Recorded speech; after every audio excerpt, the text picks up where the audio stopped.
want to do so safely in their own communities.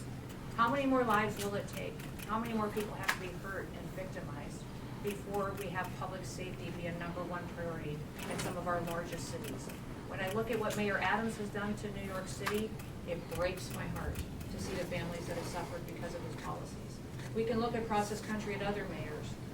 We look at Mayor Wu in Boston and what has happened there under her watch. What's happened in LA with the riots and the violence and the protests that have gone on because of Mayor Bass and what she has perpetuated. When you look at Mayor Johnson in Chicago and how devastating it is to live in that city and some of those poorest communities, how they suffer every single day with the violence that's in front of them, just because these individuals are protecting criminals.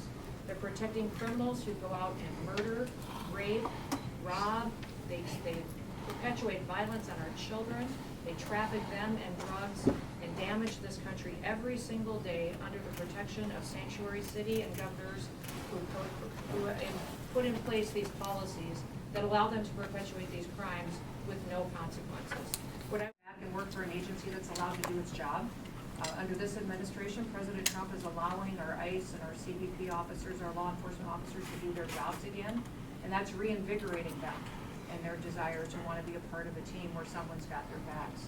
What we'll do in a city like this is we'll double down. We'll put more agents here.